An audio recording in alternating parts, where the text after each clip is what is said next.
సమాజంలో దోచుకుందాం దాచుకుందాం అనే విషయాలే మనకు ఎక్కువ కనిపిస్తాయి. ప్రస్తుతం ఉన్న రాజకీయాలు కావచ్చు, ప్రతి ఒక్కరూ స్వార్థంతో నిండిన సమాజంలో మనం ఉన్నాం. ఏదైనా నాకే కావాలి, నా కుటుంబమే బాగుపడాలి, నా వాళ్ళు అనే ప్రస్తుత సమాజంలో తన ఇంటినే ఒక గ్రంథాలయానికి ఇచ్చి సమాజంలో ప్రతి ఒక్కరూ అంటే విజ్ఞానాన్ని పెంచుదాం పంచుదాం అనే కాన్సెప్ట్ తోటి ఉమ్మడి నల్గొండ జిల్లా పరిధిలోని యాదాద్రి భువనగిరి జిల్లా ప్రస్తుతం వెల్లంకి గ్రామానికి చెందిన కూరెళ్ల విఠలాచార్య. ఈయన పేరు తెలంగాణ ఆంధ్రప్రదేశే కాదు దేశంలో ప్రతి మూలకు కూడా ఈరోజు వెళ్ళింది. స్వయంగా దేశ ప్రధాని నరేంద్ర మోడీ మన్ కీ బాత్లో కూరెళ్ల విఠలాచార్య గురించి ప్రస్తావించి ఆయన గొప్పతనాన్ని వివరించిండు. అయితే కూరెళ్ల విఠలాచార్య ఎవరు, ఆయన ఏం చేస్తుండు, ఆయన చేసిన గొప్ప కార్యాలు ఏంది, అసలు ఆయన కథ ఏంది అనేది మనం తెలుసుకుందాం. ప్రస్తుతం మనం వెల్లంకి గ్రామానికి వచ్చినాం. మరికొద్దిసేపట్లో ఆయనను కలుద్దాం. గ్రామంలో కూరెళ్ల విఠలాచార్య గ్రంథాలయం ఎక్కడ? ఇంటి దగ్గర. ఆయననేనా వాళ్ళ ఇంట్లే గ్రంథాలయం? ఇల్లే గ్రంథాలయం చేసిన ఆయన. మీరు ఎప్పుడైనా వెళ్ళినాం. బాగుంటుందా? బాగానే ఉంటుంది. ఊరి కోసం అంటే మాకు చిన్నప్పటి సందు కూడా ఇక సార్ అంటే మాకు కూడా ప్రేమ ఎక్కువనే ఉంటుంది. మాకు నేను కూడా సలహా ఇస్తాడు, ఎవరికైనా సహకరిస్తాను కూడా. వెళ్తారా మీలాంటి వాళ్ళు? అంటే ఊరోళ్ళు అప్పుడప్పుడు వరకు పోతారు. మాకైతే మీ ఊరికి సంబంధించిన వ్యక్తికి పెద్ద పెద్ద అవార్డ్స్ వస్తున్నాయి. ప్రధానమంత్రి కూడా మోడీ కూడా మన్ కీ బాత్లో చెప్పిండు. మీకు ఎట్లా అనిపిస్తుంది? ఇక ఆయన విషయంలో విద్య గురించి ఎంతవరకైనా ఇట్లా కాదు ఇట్లా అన్నట్టు చెప్పగలుగుతాడు. మాకు చాలా వరకు అయితే పోతారు.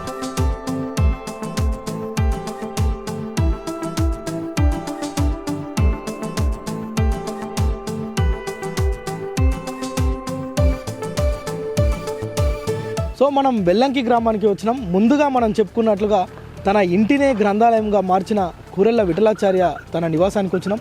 ఇదే మనం చూస్తున్నాం విజువల్స్లో, ఇదే ఇల్లు. ఆచార్య కూరెళ్ల గ్రంథాలయం సాయి సాహితీ కుటీరం వెల్లంకి రామన్నపేట మండలం. సో ఈ గ్రామంలో ఈ గ్రంథాలయానికి ప్రతినిత్యం ఎంతమంది వస్తుంటారు, అసలు ఎన్ని పుస్తకాలు ఉన్నాయి, అసలు ఈ ఆలోచన ఎలా వచ్చింది, విజ్ఞానాన్ని పెంచి పోషించాలి 10 మందికి పంచాలనే ఆలోచన ఎట్లొచ్చింది, తన నివాసం ఉంటున్న ఇంటినే గ్రంథాలయంగా మార్చి ఎన్ని పుస్తకాలు ఇక్కడ ప్రజలకు అందుబాటులో ఉంచారు అనే విషయాలను మనం తెలుసుకుందాం. ఒకసారి వెళ్దాం లోపలికి.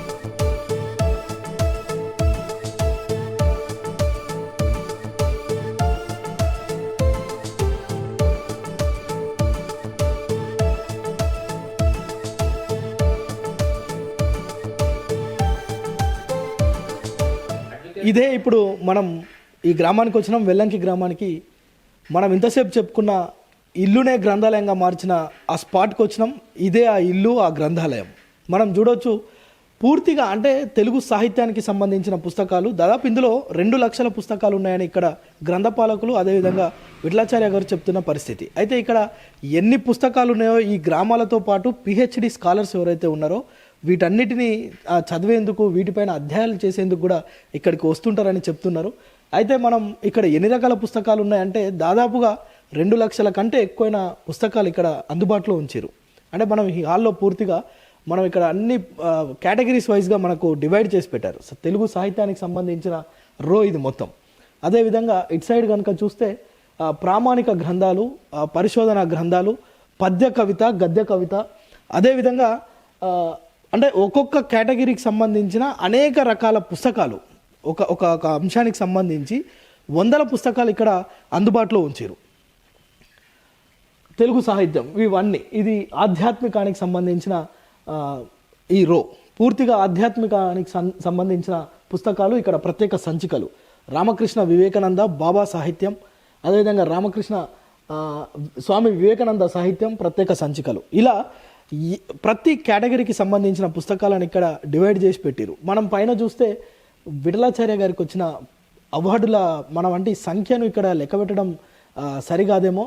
పూర్తిగా మనం ఈ హాల్లో ఎన్ని పుస్తకాలు ఉన్నాయో అన్ని పుస్తకాలకు సమానంగా అవార్డ్స్ కూడా ఉన్నాయి.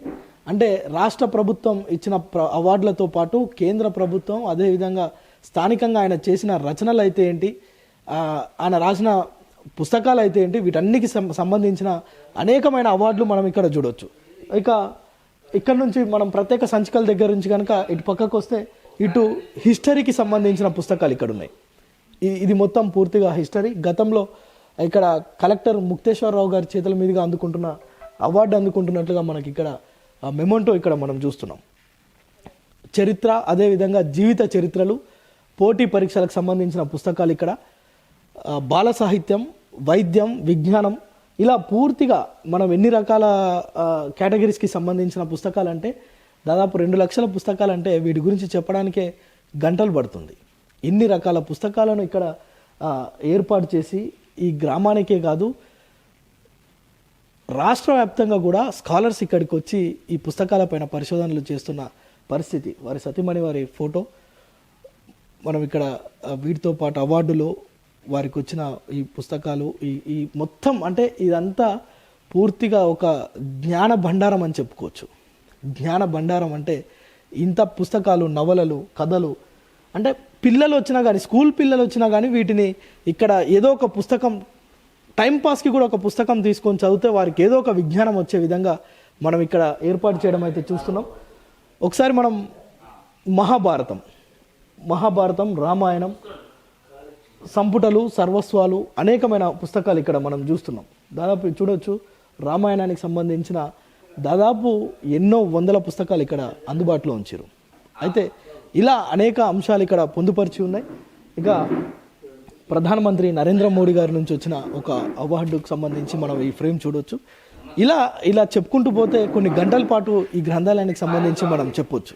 తన జీవితం అంతా పుస్తకం చుట్టే తిరుగుతుంది. విజ్ఞానాన్ని సమాజానికి పంచాలి, ఆస్తులు సంపాదించుకోవడం కాదు, 10 మందికి విజ్ఞానాన్ని అందించాలనే ఒక దృక్పథంతో కూరెళ్ల విఠలాచార్య గారు తన నివాసాన్ని గ్రంథాలయంగా మార్చి ఇప్పటిదాకా మనం చూసినాం. అనేకమైన పుస్తకాలు ఇక్కడ ఉన్నాయి. మనం ఒకసారి అతనితో మాట్లాడే ప్రయత్నం చేద్దాం. సార్ నమస్కారం. సార్ నమస్తే. బాగున్నారా? బాగున్నాను. చాలా సంతోషంగా ఉంది. మీకు పద్మశ్రీ లాంటి అవార్డులు మీకు రావడం నిజంగా నల్గొండ జిల్లాకు గర్వకారణం సార్.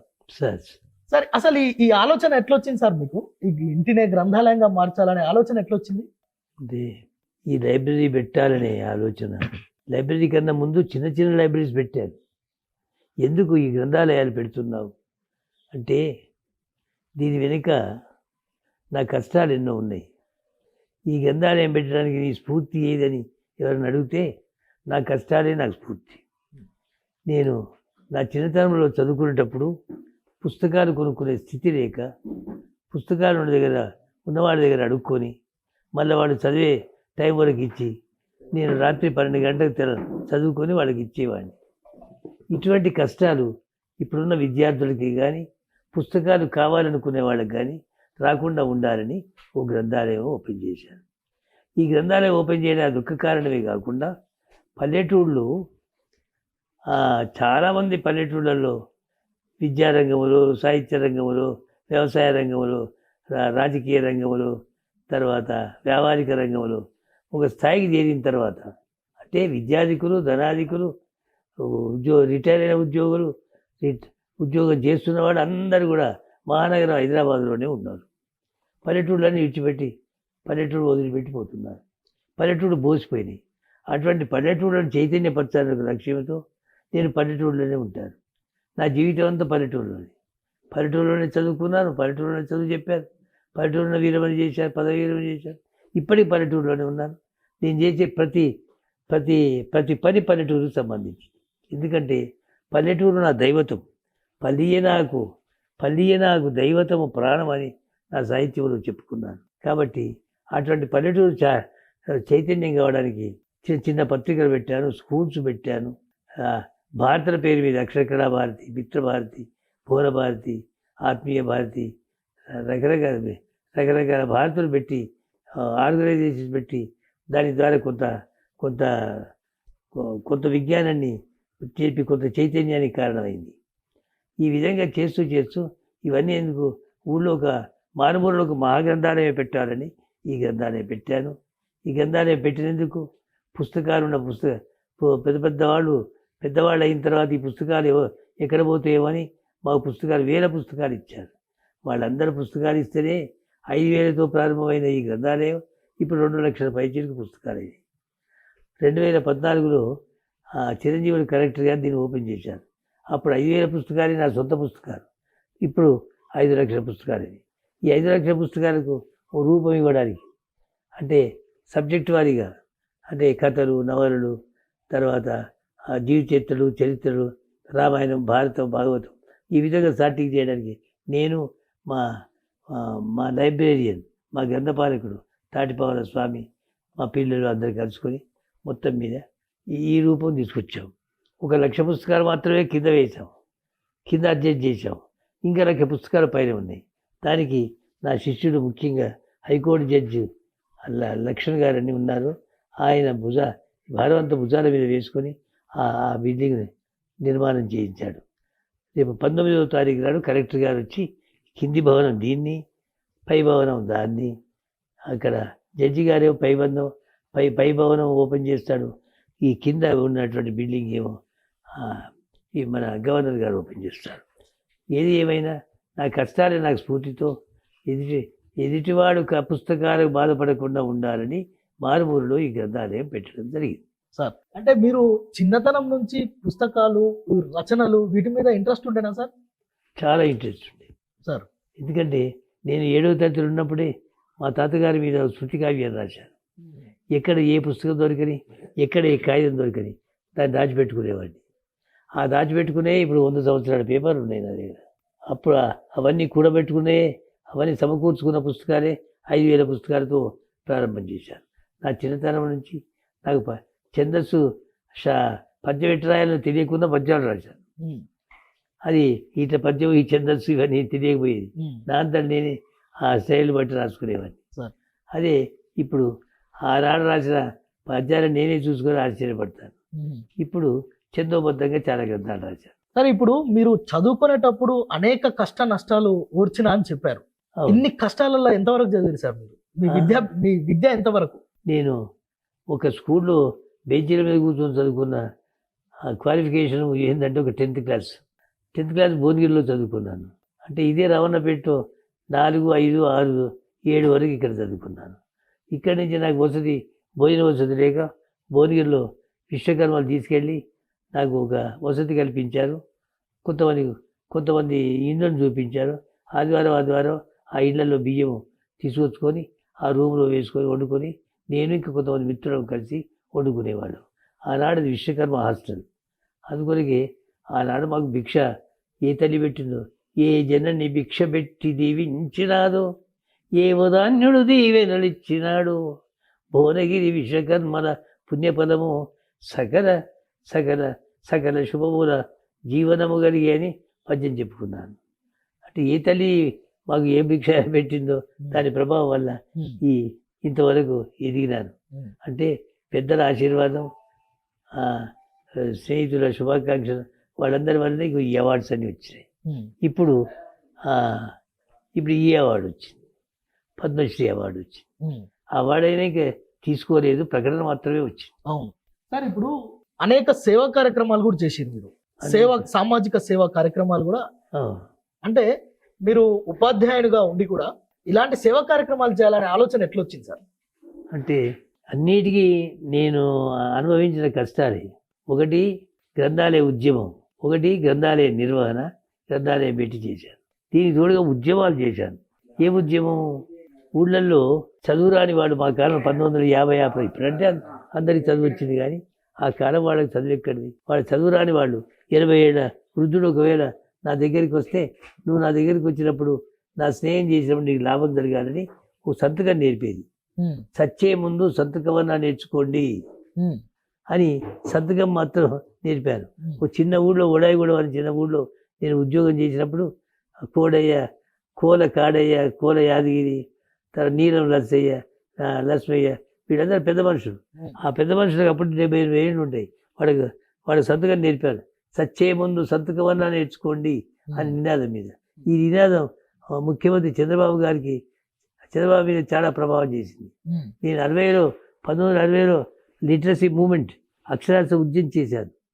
నా తర్వాత చంద్రబాబు గారు చదువేలు కార్యక్రమం ప్రారంభించారు. దానివల్ల ఫలితాలు వచ్చినాయి. అంటే ఇల్లు తిరిగి చదువు చెప్పడం, ఇల్లు తిరిగి పిల్లలను తీసుకురావడం, కొంత శ్రమ చేశాను. దానివల్ల చదువు నేర్చుకోవాలన్న ఒక జిజ్ఞాస వాళ్ళు కనిపించి పాఠశాల విద్యార్థులను తీసుకొచ్చి వాళ్ళ పేరు కూడా మార్చారు. వాళ్ళు చాలా వెనుకబడిన ఊరు కూడా పిల్లలు పెంటమ్మ, మైసమ్మ, మారమ్మ పేర్లు మార్చి లలిత, పద్మ రకరకాల పేర్లు, లావణ్య ఈ విధంగా పేర్లు పెట్టారు. కొంత మార్పు తీసుకొచ్చాను. అయితే చచ్చే ముందు సంతకమన్నా చేయండి అని ఒక ఉద్యోగం, అక్షరాస్యత ఉద్యోగం చేశాను. అంటే పలక తీసుకొని ఇల్లు చదువు చెప్పడం, అది అక్షరాస్యత ఉద్యోగం. దాని తర్వాత ఏ ఉద్యోగం వస్తే ఆ ఉద్యోగం చేశాను. నల్గొండ జిల్లాకు యూనివర్సిటీ శాంక్షన్ అయినప్పుడు ఆ యూనివర్సిటీకి తెలంగాణలో పుట్టిన మహాకవి పోతన పేరు పెట్టాలని ఒక ఉద్యమం తీశారు. అది కూడా నామసాధన ఉద్యోగం అని ఒకటి తీసేవాడి. తర్వాత తెలంగాణ ఉద్యమంలో 1952 నుంచి మన చిట్ట చివరి వరకు చేశాను. ఏ ఉద్యమం వస్తే ఆ ఉద్యమం చేశాను. ఈ ఉద్యమాలు అన్నింటితో నాకు సంబంధం ఉంది. మంచిది అనిపించినప్పుడల్లా, మంచిది ఏది అని అన్నప్పుడల్లా నేను మంచి పనులు చేశాను. అచ్చా, ఇప్పుడు ఈ పత్రికలు స్థాపించాలనే ఆలోచన ఎందుకు వచ్చింది సార్? పత్రికలు కూడా మీరు ఎన్నో రచించారు. నేను ఉపాధ్యాయుడిగా పనిచేసినప్పుడు పిల్లలకు రచనా శక్తి రావాలి. వాడు రాయకపోని వానికి చెప్పాలి. ఎవడెటువంటి వాడో, ఎవడు వాని జీవితం ఎట్టయితుందో మనకు తెలియదు, కానీ వానికి మాత్రం కొంత మార్గం చూపించాలి అనే ఉద్దేశం ప్రతి స్కూల్లోనే పత్రికలు పెట్టారు. వాళ్ళు రాయకుండా నేను రాసేది. వాడు వచ్చినని మాటల్లో రాస్తే దానికి సరిదిద్ది పలానాయన అరే వీడు రాము అనేవాడు రాసాడు, వాడు ఆ కవిత చూసుకొని సంతోషపడేది. ఈ విధంగా గోకారంలో చిన్న పత్రిక పెట్టారు. తర్వాత బాపూజీ పత్రిక అని, తర్వాత భువనగిరిలో ఉదయ అనే పత్రిక, అది ఉన్న పత్రికను నడిపారు. తర్వాత ఈ ఊళ్ళో తెలుగు తల్లి పత్రిక పెట్టారు. జూనియర్ కాలేజ్ రావణపేటలో ముచ్చుకుంద పెట్టారు. జూనియర్ కాలేజ్ నల్గొండలో ప్రియబోధ పెట్టారు. తర్వాత రకరకాల ఉద్యోగాలు చిన్న చిన్న పత్రికలు పెట్టారు. దానివల్ల కొన్ని ఫలితాలు వచ్చాయి. అంటే ఇంటర్మీడియట్ స్టేజ్ వరకు విద్యార్థులు కవిత్వం రాయడం మొదలుపెట్టారు. అది నాకు సంతోషమైంది. కానీ ఇప్పుడు ప్రభుత్వ ఉద్యోగిగా ఉన్న మీరు ఈ కార్యకలాపాలన్నీ చేస్తుంటే ఇంట్లో మీ సతీమణి కానీ మీ పిల్లలు కానీ ఇబ్బంది పెట్టే ప్రయత్నం ఏమైనా చేసిరా? ఎప్పుడు కూడా మీకు సహకరించేవారా? ఎలా ఉండేది కుటుంబం? అంటే మా పిల్లలు, మా అమ్మ మా ఆవిడ సహకరించకుండా ఇన్ని పనులు చేసేవాడిని కాదు. నేను ఇక్కడ వెళ్ళాలంటే రాత్రి 12 గంటల వరకు నాకు నీళ్లు కాగబెట్టినప్పుడు వాళ్ళు నీళ్లు కాగబెట్టి స్నానానికి ఏర్పాటు చేసి, అన్నానికి ఏర్పాటు చేసి తిని నా ఉద్యోగాన్ని నేను చేసేవాడిని. లేకుంటే వాడు మంచివాడు కాకుంటే నేను భూమి ఇస్తే ఊరుకుంటారా? వాడు మంచివాడు కాకుండా నేను ఇల్లు ఇస్తే ఊరుకుంటారా? వాళ్ళకే మొట్టమొదటి కృతజ్ఞతలు చెప్పాలి. మా ఆవిడకు, మా అమ్మకు, మా పిల్లలకు. మా పిల్లల పర్మిషన్ తీసుకొని ఇల్లు ఇచ్చాను. మా అమ్మ పర్మిషన్ తీసుకొని 6 ఎకరాల భూమి ఇచ్చాను అది ఇండ్లు లేని వాళ్ళకు. దానికి మా అమ్మగారు పేరు పెట్టారు లక్ష్మీనగర్ అని. ఈ విధంగా ఏదంటే చేశాను. నేను నా డిసిప్లిను, నా క్రమశిక్షణ, రోజు నేను చేసే ఉద్యమం ఇవన్నీ కొంత ఇబ్బంది పెట్టచ్చు, కానీ వాడు నాకు సహకరించారు. వాడు సహకరించి కూడా నేను ఇప్పుడు ఇల్లంతా ఖాళీ. మా ఆవిడ పోయింది, మా అక్క పోయింది, మా అమ్మ పోయింది, అందరు పోయింది, ఇల్లు ఖాళీ. ఇప్పుడు మా పెద్దమ్మాయి రావణపేట ఉంటుంది, ఆమె దగ్గర ఉండి రోజు వస్తున్నాను. ఏదైనా మీ పేరేంటి? ప్రేమ్ గారు ఒక మంచి పని చేయాలంటే కొన్ని కష్టాలు పడాలి. కష్టాలు పడకుండా మంచి పేరు ఎట్టు వస్తుంది? మంచి పని ఎట్టు వస్తుంది? మంచి పని సాధించాలంటే ఒక ఉద్యోగం చేయాలన్నా, ఒక మంచి సత్కార్యం చేయాలన్నా, ఓ 10 మందికి ఉపయోగపడాలన్నా కొన్ని కష్టాలు నేను పడాలి, నాకు సంబంధించిన కుటుంబ సభ్యులు కూడా పడాలి. ఎంతోమంది విద్యార్థులు నేను ఆశ్రయం ఇచ్చాను. వాడు మా ఇంట్లో చదువుకున్నారు, మా ఇంట్లో తిన్నారు, నా బట్టలు కట్టుకున్నారు. చాలామంది విద్యార్థులు సర్ అనేవాళ్ళకన్నా బాపు అని పిలిచేవాళ్ళే చాలామంది ఉన్నారు. వాళ్ళందరూ మా ఇల్లు ఓ గురుకులంలాగా ఉండేది. మా అమ్మ కానీ, మా ఆవిడ కానీ, మా పిల్లలు కానీ అందరూ వాళ్ళకి సహకరించేవాళ్ళు. ఈ సాహిత్య ప్రయాణం, ఈ గ్రంథాలయ ప్రయాణంలో అరే ఎందుకబ్బా ఈ పని పెట్టుకున్నా అని ఎప్పుడైనా అనిపించిందా సార్ మీకు? ఏమని? ఎప్పుడైనా ఎందుకబ్బా ఇంత పెద్ద పని పెట్టుకున్నా అని ఈ ప్రయాణంలో ఎప్పుడైనా అనిపించిందా మీకు? ఈ సాహిత్య ప్రయాణంలో అనిపించడం అంటే ఇప్పుడు ఇదంతా పెడితే ఇప్పుడు రేపు 19వ తారీఖు గవర్నర్ గారు వస్తారు. నాకు చేతనైతే లేదు, 86 ఏళ్ళు, నా ఆరోగ్యం బాగోలేదు, చూపు లేదు, కనబడడం లేదు, వినబడడం లేదు, శక్తి సరిపోతలేదు. 19వ తారీఖు నాడు గవర్నర్ గారు వస్తారు. ఎట్లా చేయాలని ఒక ఆలోచన ఉంది, కానీ నాకు సహకరించే వాళ్ళు ఉన్నారు, చేసేవాళ్ళు చేస్తున్నారు. ప్రస్తుతం మన గ్రంథాలయంలో ఎన్ని రకాల పుస్తకాలు ఉన్నాయి సార్? మన గ్రంథాలయంలో ఇప్పుడు సుమారు 2 లక్షల పుస్తకాలు ఉన్నాయి.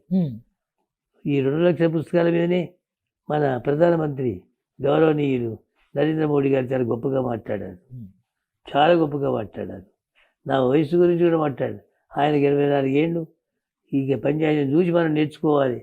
అంటే పని చేయడానికి వయస్సు కారణం కాదు అనే దానికి నిరూపించడానికి కూరెల విఠలాచార్య గారని ఆయన చెప్పారు. అవును. ఈ విధంగా ఏంటంటే ఎట్టైనా కొన్ని కష్టాలు వస్తాయి. ఒక మంచి పని చేయాలంటే కష్టాలు వస్తాయి. కష్టాలు వచ్చినప్పుడు దాన్ని వదిలిపెడితే ఎట్లా? ఒక పనిని సాధించాలనుకున్నప్పుడు కష్టపడాలి. కానీ ఎక్కడ కష్టంగా వదిలిపెడితే మనం ఏమి సాధించలేము. నిత్యం ఇక్కడికి వస్తుంటారా సార్ స్కాలర్స్? వీటి మీద పరిశోధనలు చేస్తానికి ఎవరైనా ఇప్పుడు వస్తుంటారా? మీరు ఒక ప్రశ్న అడిగారు, ఈ లైబ్రరీలో ఏమేమి పుస్తకాలు ఉన్నాయి? నీకు ఏ పుస్తకాలు కావాలి? ప్రామాణిక గ్రంథాలు ఉన్నాయి, అంటే నిఘంటువులు, అన్ని నిఘంటువులు ఉన్నాయి. పరిశోధన గ్రంథాలు ఉన్నాయి, పిహెచ్డీలు వచ్చిన గ్రంథాలు. తర్వాత కథలు ఉన్నాయి, నవలలు ఉన్నాయి. తర్వాత భక్త సాహిత్యం ఉంది, రామాయణం ఉంది, భారతం ఉంది, భాగవతం ఉంది, భగవద్గీత ఉంది, ఆధ్యాత్మిక సాహిత్యం ఉంది, జీవిత చరిత్రలు ఉన్నాయి, చరిత్రలు ఉన్నాయి, బాల సాహిత్యం ఉంది.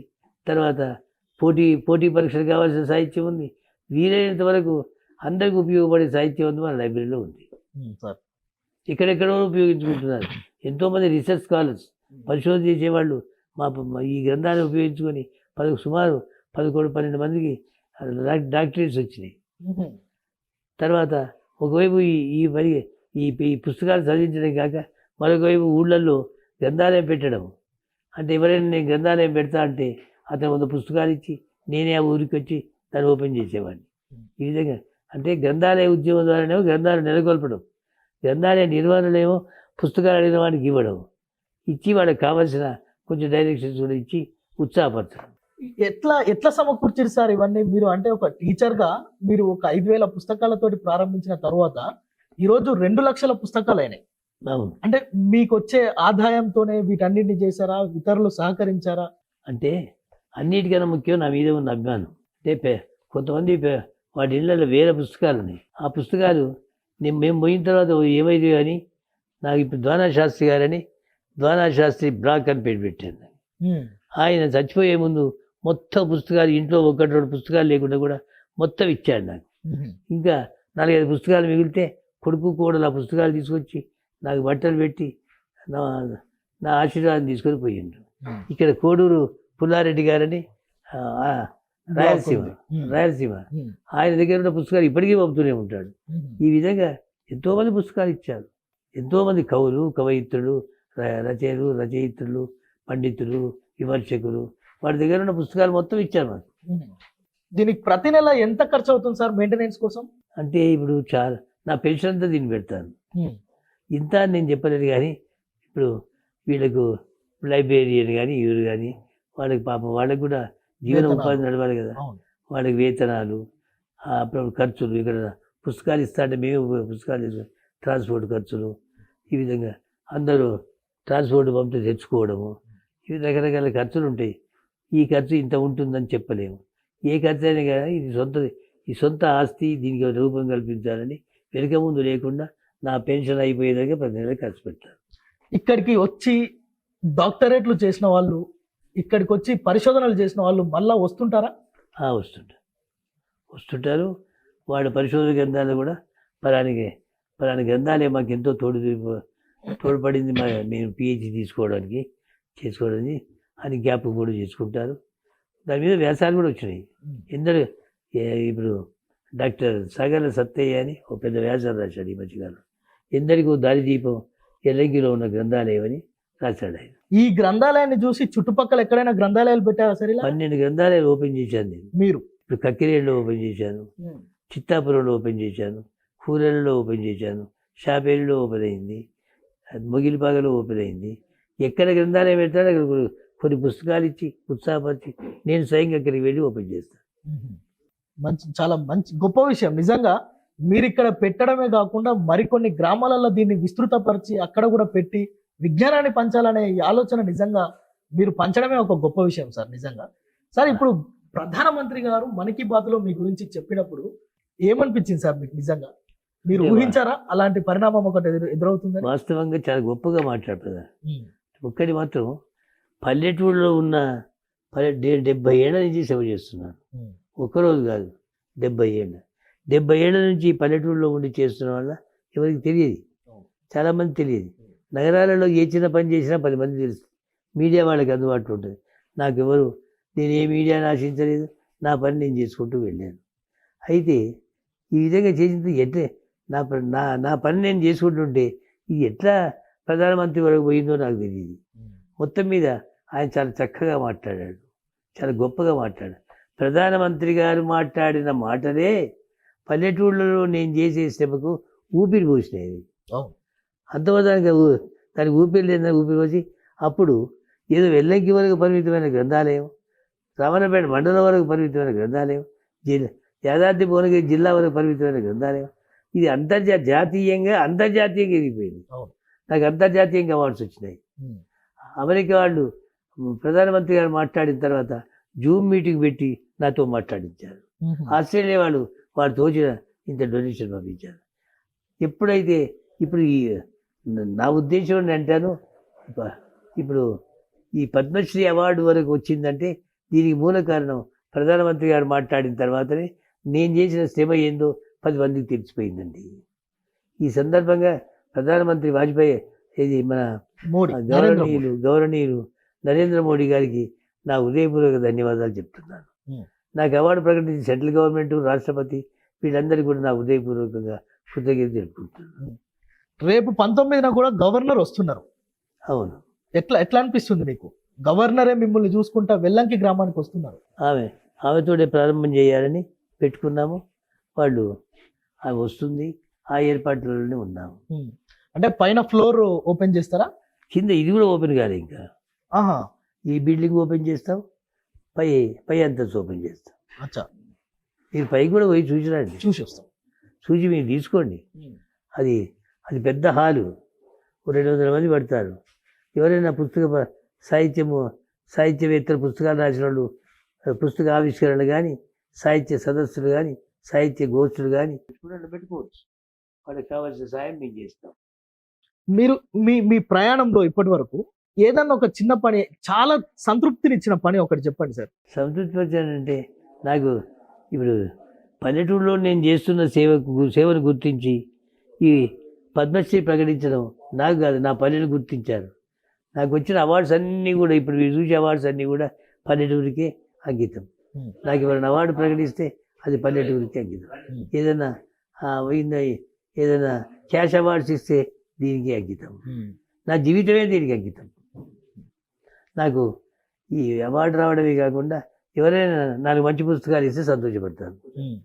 సార్ ఇప్పుడు అంటే ఈ అవార్డు వచ్చింది, ఇదంతా ఒక భాగం. రేపు 19న గవర్నర్ గారు కూడా వస్తారు. రాబో రోజుల్లో అంటే రాబో తరానికి మీరు ఇచ్చే మెసేజ్ ఏంటి సార్? అంటే నేను ఈ పిల్లలకి ఒకటే చెప్తాను, మనిషి ఎవరి జీవితంలో పుస్తక పఠనం ముఖ్యమండి. చదువు నేర్చుకోవాలి, చదువుతో పాటు కొంచెం అక్షర పరిచయం వస్తే చాలు, పుస్తకాలు చదవాలి. పుస్తకము జీవితాన్ని మార్చేస్తుంది. పుస్తకమున్న గేహమున పుణ్యులు తోడుగా నుండినట్టులే. ఏ ఇంట్లోనైతే మంచి పుస్తకాలు ఉంటాయో పుణ్యాత్ములు ఉన్నట్టే లెక్క. పుస్తకమున్న హస్తమున పుత్తడి కంకణం ఉండినట్టులే.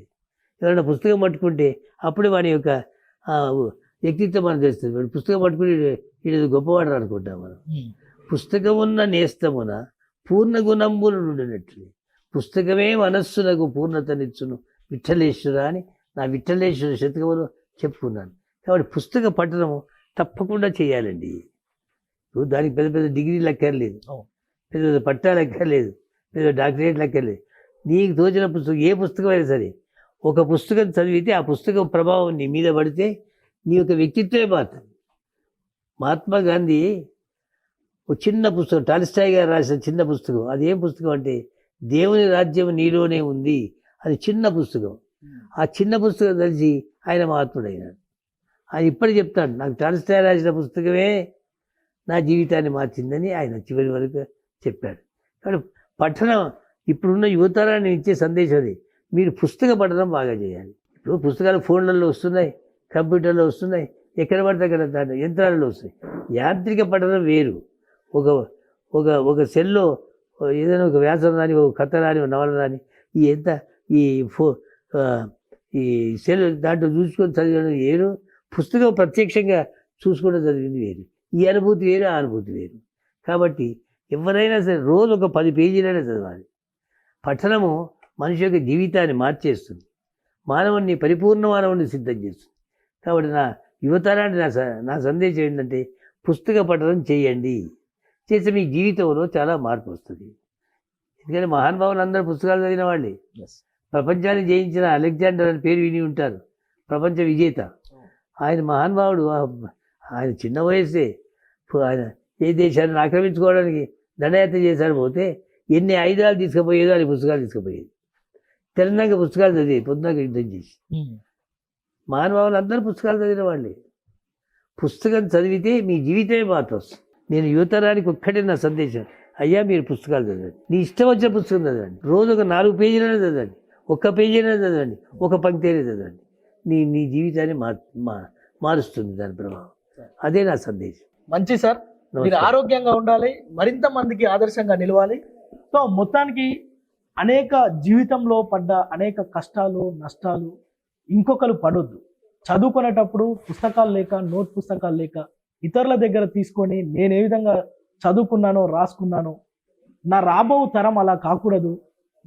నా వంతుగా ఎంతో కొంత విజ్ఞానాన్ని పంచాలి, వారికి కూడా నా దగ్గర ఉన్న జ్ఞానాన్ని పుస్తకాలను అందించాలి. నిజంగా కూడా విఠలాచార్య గారు గురువు గారు చెప్పినట్లుగా కొందరు అనుభవించిన కష్టాల నుంచి అనేక అనుభవాలు వస్తాయి. సో ఇప్పుడు కూడా ఇలాంటి కష్టాలు ఎవరు పడవద్దు, చదువుకుంటేనే విజ్ఞానం వస్తుంది. చివరగా ఒక మాట చెప్పారు, ప్రతి ఒక్కరు పుస్తకాలు చదవాలి, రోజు కనీసం 10 పేజీలైనా చదవాలి. అలాంటప్పుడే జ్ఞానం అనేది విజ్ఞానం అనేది పెంపొందుతుందని చెప్తున్నారు. మొత్తానికి పాత నల్గొండ జిల్లాకు సంబంధించి యాదాద్రి భువనగిరి ప్రస్తుతం జిల్లా వెల్లంకి గ్రామంలో ఒక ఆణిముత్యం అని చెప్పుకోవచ్చు.